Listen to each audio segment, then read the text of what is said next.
So much territory, so much power already taken so quickly, but there's no pause, no consolidation in this rebel advance. Instead, unrelenting momentum on the road south toward Homs. You sent us away in buses, says one fighter. Now we're coming back in tanks. Now we're coming back with heavy weapons. The advance hasn't been entirely unopposed. Russian airstrikes north of Homs and on its northern outskirts. But for now, this seems less like defense, more like cover for another retreat. Syrian tanks filmed reportedly being withdrawn south towards Damascus as the rebels bear down on Syria's third city. Just a week ago, similar scenes were playing out on the roads to Aleppo. Now CNN reporting from a city firmly under the control of the Islamist rebels of Hayat Tahrir al-Sham. Their leader talking about his own journey away from the global jihadism of his youth, about the need for institutional governance once the Assad regime is gone. The seeds of the regime's defeat have always been within it. However, the Iranians attempted to revive the regime, buying it time, and later the Russians also tried to prop it up. But the truth remains, this regime is dead. Increasingly, though, this is about more than Jalani's HTS-led assault from the north. Around the country, anti-Assad forces capitalizing on regime weakness. This an assault on an army base in the far south, near the city of Deraa. Nearby, border crossings with Lebanon, also now under rebel control. This a strategic area for Assad and for Iran, which has a substantial militia presence here. Rolling localized rebellions spawning regional consequences. In the occupied Golan Heights, Israel has been reinforcing its positions after carrying out airstrikes on border crossings further north between Lebanon and Syria. On Syria's Mediterranean coast, regime soldiers rallying to defend their heartlands. The officer telling them their comrades fighting bravely on the front lines, that the situation there was completely under control. But if Homs falls to the fighters bearing down on it, those soldiers will be cut off from their capital. The speed in which they're advancing in is incredible. This is a truly existential threat for this regime. And I think they realize that. I think their allies realize that. But also I think the rebels are very much convinced that they can put enough pressure on this regime to potentially lead it to collapse entirely.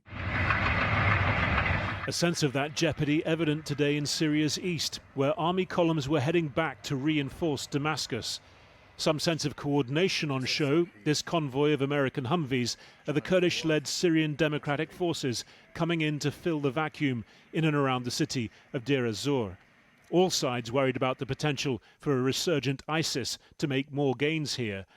But all this also undermines Iran's position, choking off access to Syria for it and its Iraqi-based militia groups to reinforce Assad's army. Meeting his Iraqi and Syrian counterparts in Baghdad, Iran's foreign minister promising to do whatever necessary to support Syria. If Syria turns into a safe haven for terrorists, the return of ISIS and other terrorist groups will create a huge threat against the region. And that threat will definitely not remain limited to Syria. For now, it's the threat level on Damascus that's rising, along with the smoke over the city centre, after drones had been reported overhead.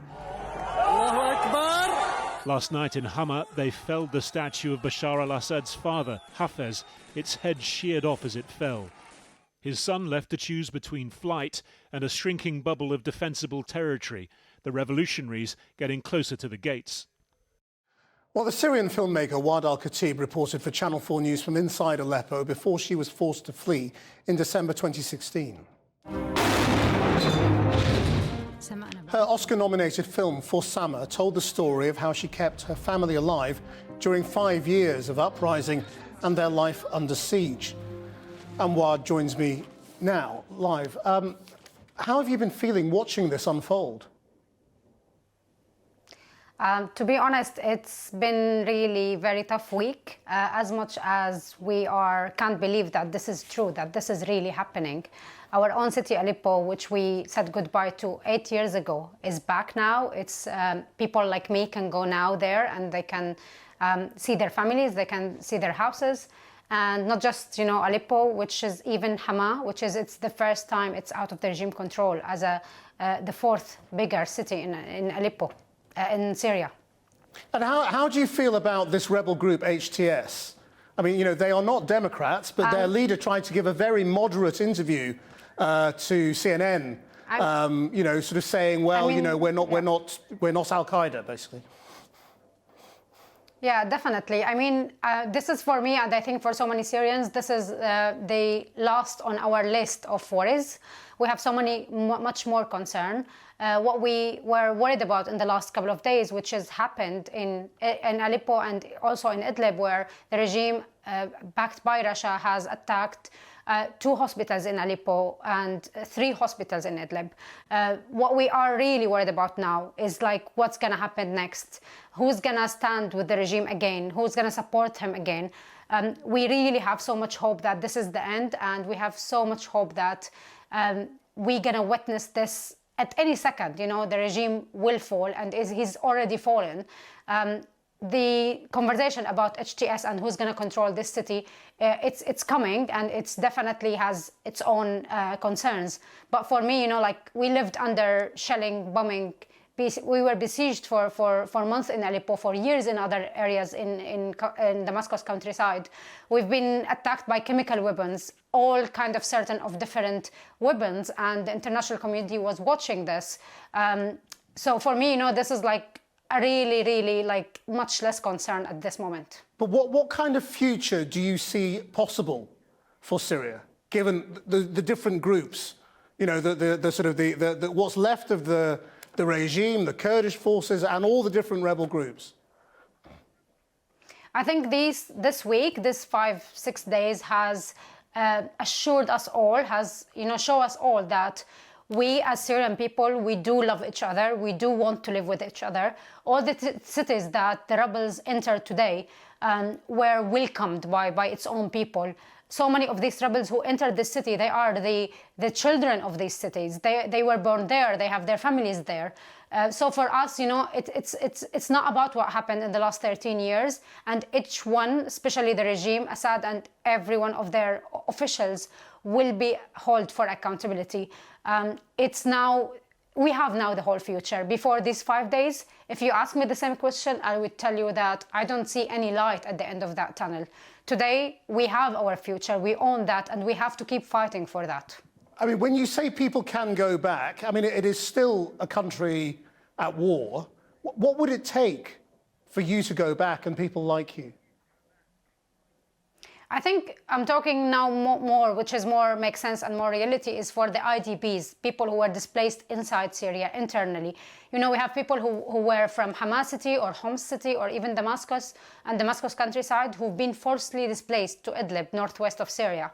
Today, so many of these people managed to go back and to see their own houses again. So many of the detainees who were in these prisons managed to be released and to get out and to meet their families again. So I think it's a matter of time. When we were in Aleppo, we lived under very circumstances, no one can even imagine this, and people who have seen my film for Summer, they can totally understand that.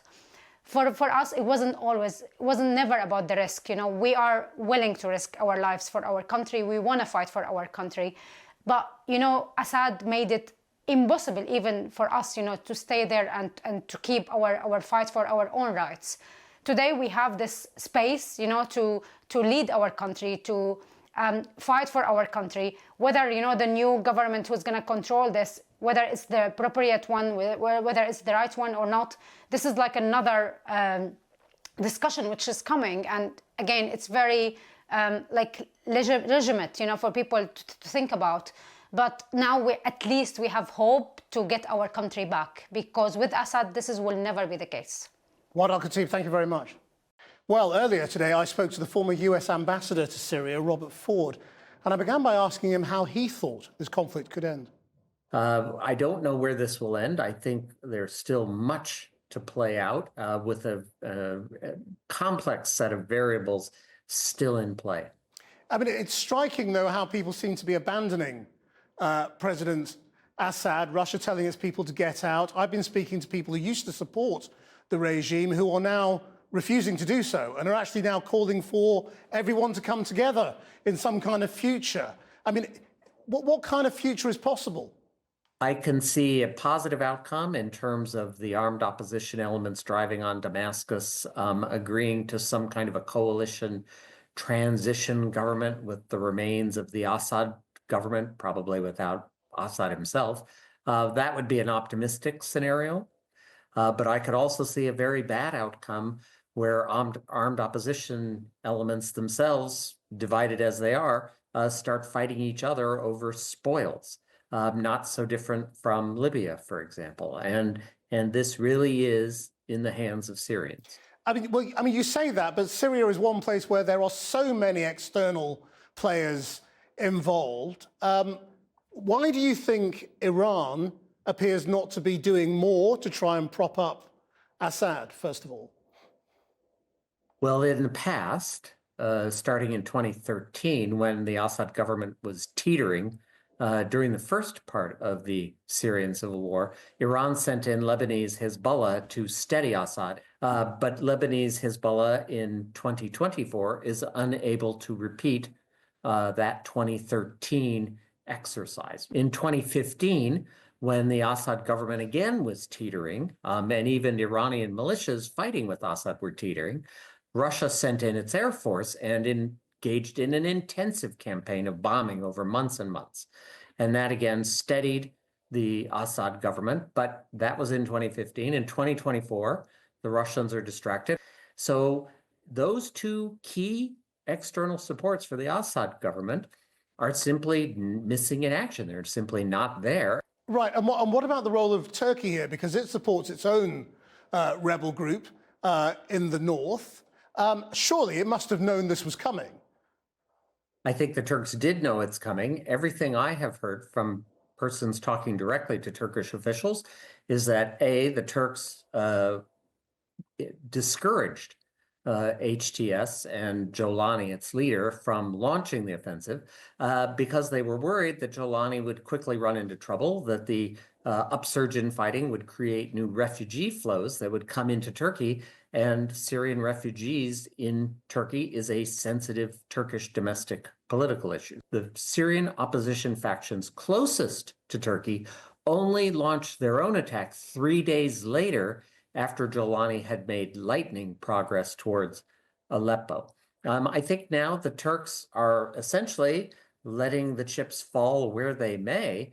And the Syrian army appears to have collapsed. The morale in the Syrian army is obviously terrible. They've taken terrible losses over the past 12, 13 years.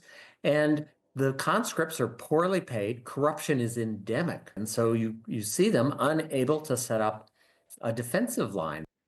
Robert Full, thank you very much indeed. My pleasure. Nice to be with you.